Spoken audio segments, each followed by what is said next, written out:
അസ്സലാമു അലൈക്കും വറഹ്മത്തുള്ളാഹി തആല വബറകാതുഹു. ബാഫക്കി വഫിയ യൂണിയൻ ഫലാഹ് സംഘടിപ്പിക്കുന്ന ഖസസുൽ ഖുർആൻ എന്ന സീരീസിലേക്ക് ഏവർക്കും സ്വാഗതം. വിശുദ്ധ ഖുർആനിലെ ചരിത്രങ്ങളിൽ നിന്നും ഒരു ചെറിയ സംഭവത്തെയാണ് ഇന്ന് ഞാൻ നിങ്ങളുമായി പങ്കുവെക്കാൻ ആഗ്രഹിക്കുന്നത്. അബൂജഹൽ.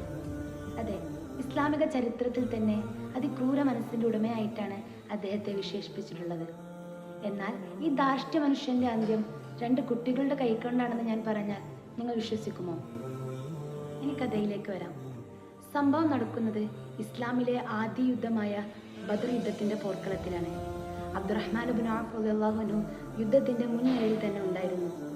അദ്ദേഹത്തിൻ്റെ ഇരുവശത്തുമായി കൗമാരപ്രായക്കാരായ 2 കുട്ടികൾ നിൽക്കുന്നുണ്ടായിരുന്നു.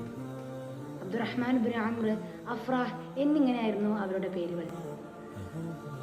എന്നാൽ കുട്ടികളുടെ കുസൃതി എന്നല്ലാതെ മറ്റൊരു വ്യാഖ്യാനവും അബ്ദുറഹ്മാൻ ഇബ്നു ഔഫ് റളിയല്ലാഹു അൻഹു ഇതിന് നൽകിയിരുന്നില്ല. അങ്ങനെ യുദ്ധം ആരംഭിച്ചു. സംരക്ഷിക്കാൻ ഒട്ടേറെ സൈന്യങ്ങൾ ഉണ്ടായിട്ട് പോലും മിടുക്കന്മാരും അതിസാമർഥ്യമാരുമായ ഈ കുട്ടികൾ അബൂജഹലിൻ്റെ സൈന്യത്തിലേക്ക് നുഴഞ്ഞു കയറി. എന്നിട്ട് അബൂജഹലിനെ വെട്ടിവീഴ്ത്തി. തിരിച്ചൊന്ന് പ്രതികരിക്കാൻ പോലും ശേഷിയില്ലാത്ത വിധം അബൂജഹൽ അപ്പോഴേക്കും അശക്തനായിരുന്നു.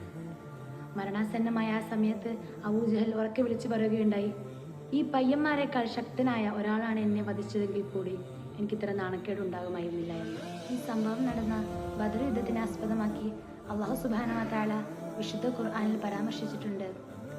ബിസ്മില്ലാഹിർ റഹ്മാനിർ റഹീം. വലഖദ് നസറകുമുല്ലാഹു ബിബദരിൻ വഅൻതും അദില്ല ഫത്തഖുല്ലാഹ ലഅല്ലകും തഷ്കുറൂൻ. അംഗബലം കൊണ്ടും ആയുധബലം കൊണ്ടും നിസ്സാരക്കാരായിരുന്ന നിങ്ങളെ അല്ലാഹു സുബ്ഹാനഹു വ തആല സഹായിച്ചു. റബ്ബിനോട് ശുക്റുള്ള അടിമകളായി തീരണമെന്നാണ് ഈ ആയത്ത് സൂചിപ്പിക്കുന്നത്. അപ്പോൾ ഖസസുൽ ഖുർആൻ എന്ന ഈ സീരീസിലെ ഇന്നത്തെ എപ്പിസോഡ് ഇവിടെ അവസാനിക്കുന്നു. ആഖിർ ദഅവതൻ അൽഹംദുലില്ലാഹി റബ്ബിൽ ആലമീൻ.